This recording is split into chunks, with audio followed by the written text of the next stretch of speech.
Hello. Welcome to the video. What is up, YouTube family? Hearts to all of my OG subscribers. I see you. I heart you guys, and I adore you for not abandoning your girl since I have not been here for almost a month, right? But we're back.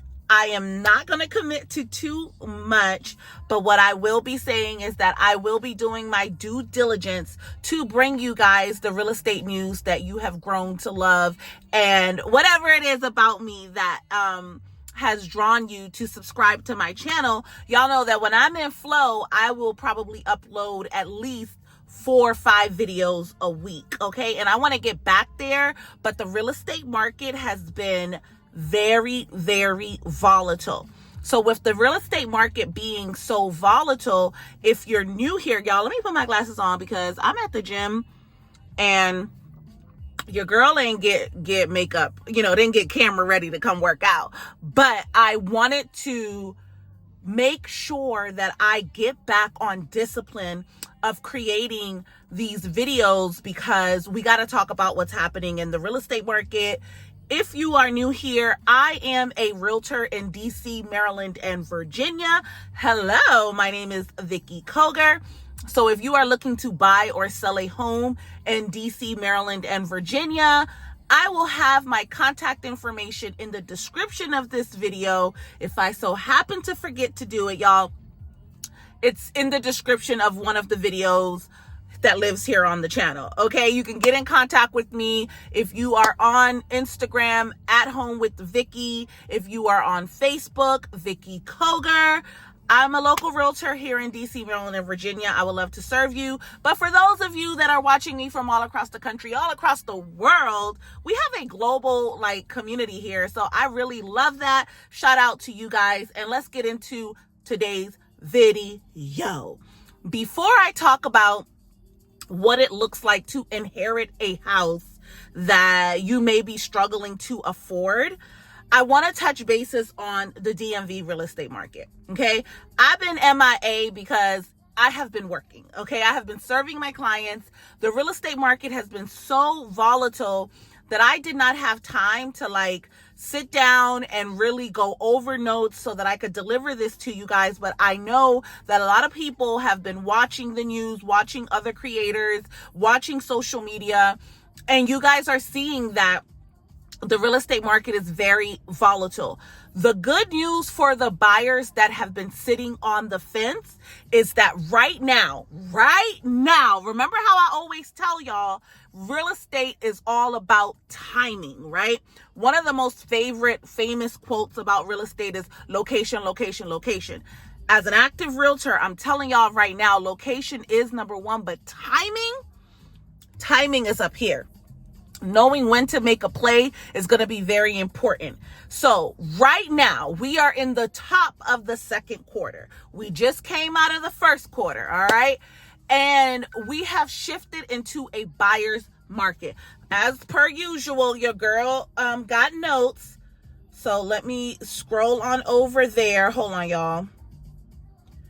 I got some non-copyright music playing because I'm at the gym. We're going to get it together, okay? All right. Okay. That's another reason why I have been MIA, because I have really been working on getting back in the discipline of working out. My meal plan, y'all, I'm so suffering there. If you have been trying to lose weight and you've been successful, tell us in the comments below what you've been doing, because I need help. I need all the motivation I could get. But anyways, that's why you hear the music in the background. I don't own the rights to this music. It's copyright free music. So I hope the video doesn't get flagged. But back to the real estate news. Okay. So in the DMV, I was just telling you guys that we have shifted into a buyer's market in this moment, right? Real estate is timing. What happens today? I may jump around a little bit, but follow me. Okay. Real estate, let's just say, for example, you were selling a house or you want to sell your house. if you get an appraisal, or if a buyer puts a contract on your house, their bank is going to get an appraisal within 2 weeks of you guys being under contract to determine the market value of the home. The market value of the home is only valid for 30, 60, sometimes 90 days. In today's market, 90 days is too fishy, right? Because the market is shifting constantly. Also, location is going to determine the value. The condition of your house is going to determine the value, okay? Buyers will dictate the true market value. So what does that mean? You can't look at other houses that are for sale when you are determining how much your home is worth, or roughly how much an appraiser is going to appraise your home. You got to look at the homes that have sold within 30, 60, and 90 days is a little because the market right now is very volatile. Something that happened 90 days surely isn't happening right now. So I say all that to say that with that level of volatility, what I am sharing with you guys, take this for a 30 to 90 day window. We are in a buyer's market right now. So what does that look like for buyers? For my buyers, this is when you want to pounce. This is when you want to get your pre-approval. This is when you want to sign a buyer's agreement with a realtor. Get out here and start looking at some inventory. Be prepared to write an offer when you find the house that fits your need. Let me give you guys a pro insider tip. All right. Because I don't know why I don't think a lot of realtors are really capitalizing on what's happening in the market. And I'm finna give you guys some game too. If you have a fully ratified, fully approved buyer, right? They got a pre-approval. Their bank or their lender has verified their income, verified their finances. All they need is a ratified contract. As a realtor, just because they are pre-approved for $450,000, I'm just using a random number, does not mean that you have to find a house at $450,000 or below. In a buyer's market, you can take that same buyer and go and find a house, I'm going to say 480 and below, okay? In a buyer's market, sellers that are actively ready to buy, they're not going to have any problems adjusting 35, 45, even 50,000, okay? But you don't go off road when you write these type of offers. You submit the offer, I would say roughly 30,000 below what they're asking for. That's what I've been seeing. Okay, this is a shifting market here, people. This is a shifting market. I'm sharing strategies and negotiations here, all right? You go ahead and you submit that offer, okay? And what's going to happen is that the seller, so sellers, this is where you put your listening ears on. The sellers are going to make an educated decision with their listing agent if lowering the price of what they were asking for will be worth it. That's the most simplest way to put that for y'all, okay? What we are looking for here, we are looking for a market value that is representative of today's market. So if the seller has been on the market for 30, 40, 50 days, right? Or more, they are spending money on mortgage. They're spending money on maintenance. They're spending money on utilities, right? So it's costing them money holding the property. On top of it costing them physical money every month. What did I start this video off? The market value of their property is just as volatile as the real estate market. So most sellers, when it explained to them in this manner by their listing agents, have no problem accepting a reasonable offer. Because you can't, y'all, listen. Hear me when I tell you. Y'all gonna get my puffy eyes on this. Okay, hear me when I tell you. Don't be insulting, okay? Don't write offers that, you know, you're going to take 50,000 off and then you're going to want to do all these inspections and you're going to expect the seller to fix it. No, we're not in that type of buyer's market, okay?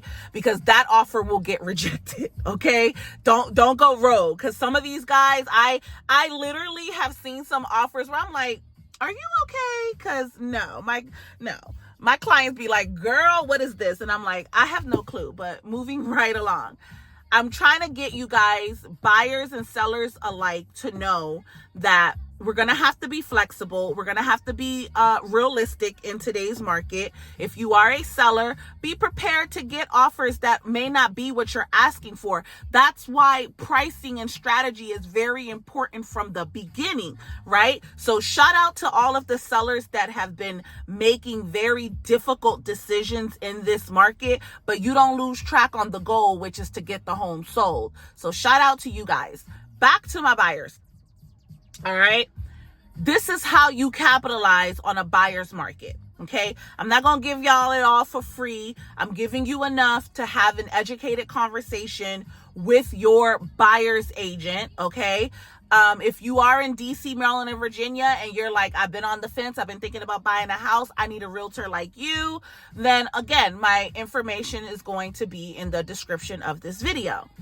But this is the beauty of today's market, y'all. From the beginning of the year, I've been telling y'all that we are not getting tricked out the bag this year. There is a lot of rhetoric and a lot of talking about, real estate and owning a home. Is it even worth it? Again, I'm so tired of beating this horse. Yes, it's worth it. Yes, it's worth it to build equity. Yes, it's worth it to own a home. All right. So if you are in that position, I gave you guys a very quick synopsis on what's happening in the market in the DMV. Okay. We have a buyer's market. Sellers are negotiating prices. It's not like they're making it seem crashes. Home prices are crashing. Home prices are coming down. No, this is not what it is. Okay. Home prices are correcting themselves based off of market expectations. Okay. Savvy sellers and their agents are going to be working the numbers, and the numbers from what I am seeing could be anywhere from 35,000, 50,000 below asking price. And that's what the home is listed for. It may not be true for all houses, may not be true for all locations. In some locations, we are still seeing multiple offers, especially homes that are in desirable location, that are in move-in ready condition, and are already priced below asking. Okay, those are going to have competition. So be wise when you're writing offers. Agents, be wise when you are writing offers for your buyers. Okay. I know I got a lot of realtors, new realtors that are watching me, and shout out to you guys. Don't give up. The market still very much needs knowledgeable, savvy, personable realtors that are willing to help people make one of the largest decisions in their life. So this takes me into another video that I saw where a gentleman was talking about inheriting a home. I saw it on TikTok. And he was saying that he inherited this house, but he only makes $40,000 a year. And I think he works at McDonald's, if I'm not mistaken. He may be like a manager or something like that. But long story short, he's a young man. He doesn't make a lot, but he inherited a home from a family member that passed away. And it sounds like a blessing because, of course, he said in his video, the reason why normally somebody inherits a home, they can't afford it, they would just sell it, right? That's like the obvious situation. But like I've said before, especially in DC, Maryland, and Virginia, renting is very, very expensive. So a lot of people can't just go and rent a house and it be affordable, even on a $40,000 salary, right? So he was asking for advice because he feels like this may be his only opportunity to be a homeowner, and he doesn't want to let go of the house. He's been working really hard, working overtime and everything like that to maintain the payments, but he doesn't feel like he's going to be able to do it for a long time. And honestly, the young man is only 32 years old, so he is still very young. And in his situation, I personally would tell him to sell his house, to cash out, and try to make as much money as he can and buy something smaller, okay? Because he inherited a single family home, but maybe he just needs to take the equity in that house, right, and buy himself a condo or even a house in a more affordable area that will give him a more affordable mortgage, because he could still qualify. There are programs for moderate income, low income households.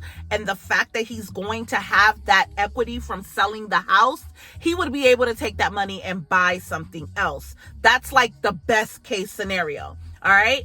But if you are someone that finds yourself in a situation where you have inherited a house, but you can't afford it, or you have a house and you can't afford it anymore, here are some things that you want to know. First and foremost, you want to find out what the mortgage is, the unpaid taxes, any liens or HOA dues, because that is all going to be a part of your monthly payment, right? Contact the lender and local tax offices. You're going to need to know the full picture of what you have inherited, okay? Also, don't let the home fall behind. This is very, very important, guys. Once upon a time, there were programs in place, like from COVID and the pandemic, there were programs in place where the banks were just freely giving people forbearances and, what's the other one? Forbearances and like doing loan modifications and deferments. The banks were giving out forbearances and deferments like it was nothing, right? But there has been a shift now. Again, we're moving into a buyer's market. More and more houses are coming up on the market. More and more homeowners are falling behind on mortgage. Banks are being more and more cautious, or even in some cases reluctant, like they don't even want to work with people anymore on forbearances, deferments, or loan modifications. So it's important that you don't let that mortgage fall behind, okay? You can consider renting it out, right? What I tell people that have a house that they can't afford, renting it out, please factor in all of the costs, not just the mortgage, but again, HOA, any liens that may be on the house, your utilities, maintenance, right? Renters are not going to take care of the house as an owner. Living in a house causes regular wear and tear regardless. So can you afford to maintain plus pay the bills? Number 4, like I said, we want to use a strong selling strategy, right? I told you guys, from my opinion, that is the best option to get as much equity as you can out of that home and take that money, put it down on something else, even pay your rent off for 2-3 years to allow you to work and save up money and build your credit, so that at the end of those 2-3 years, you'll be in a position to buy a house, okay? Number 5, you want to talk to a probate or real estate attorney. Always, I would probably put that at number 1, because you need to get your affairs in order. A probate or a real estate attorney can help you also find out what is attached to the house that you have inherited. Is there anything that needs to be paid off up front? So you have a full physical you have a full understanding of what you have inherited, okay? Because one thing is for sure, if there was no will left behind, or maybe this isn't like a family member, but you just inherited a house, you got to make sure that your name is on that property, your name is on that deed. Sometimes the bank might even require you to qualify for the mortgage. If that's the case, you're going to have to sell the house, right? Especially if you already are struggling to pay the mortgage. So make sure that you know all of these things. And the good news for my people that are 62 and older, if you inherit a home, a reverse mortgage may be something that works in your favor. Okay, a reverse mortgage might help if you're a qualified heir who is 62 or older, plan to live in the home and want to stay without making monthly mortgage payment. This is how a reverse mortgage works. A reverse mortgage lets eligible homeowners convert part of their home's equity into tax-free cash. Instead of you paying the bank each month, the bank pays you. You don't have to repay the loan until you move or sell, or pass away. All right. Important conditions to remember about a reverse mortgage. You must be 62 or older. You must live in the home as your primary residence. You must stay current on property taxes, insurances, and home maintenance. You must have enough equity in your house so you either own it outright or you owe very little. Y'all, if you're smart, I have been talking about paying off our 30-year mortgages in 15 years or less. Not only is this going to give you a house that you own outright, right? When I gave y'all that play, this was a play to help us prepare for retirement. Reverse mortgages are going to allow the people that get that mortgage paid off to have more equity to live off of if you ever inherit a home. For like this is really good for husband and wife duos. Or mothers and children, you know, because you could have an older mom and your child is in their 60s and they can do a reverse mortgage, okay? But the less money you owe, the more equity you have, which means the more favorable the bank would be willing to do a reverse mortgage if you are 62 and older, okay? It won't help if you're under 62. If you plan to sell your home soon, so remember, this has to be a house that you plan on living in, right? You don't have any heirs outside of whoever you left the house to that are going to need the home and all of this, because when you sell that house, most of that money is going back to the bank because you've been living off of the equity for the time that you've been in the home, okay? Talk to a lender about refinancing if you want to keep it. Refinancing only works if your income and credit score and debt to income qualifies you to refinance the mortgage, okay? And that's it, guys. That's all I have for you today. But if you find yourself with the home that you cannot afford, most houses still have a very good amount of equity. I don't want you guys losing your homes to the bank because you lack knowledge, okay? Buyers.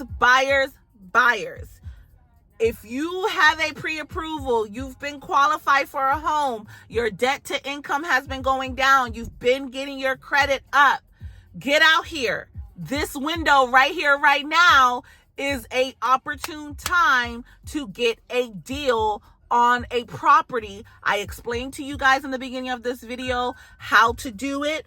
Thank you so much for joining. Leave me some comments below. Tell me what type of videos you want to see. Happy Monday. I'm about to go into this gym, get it in. Until we see each other again. Bye-bye. Talk to y'all later.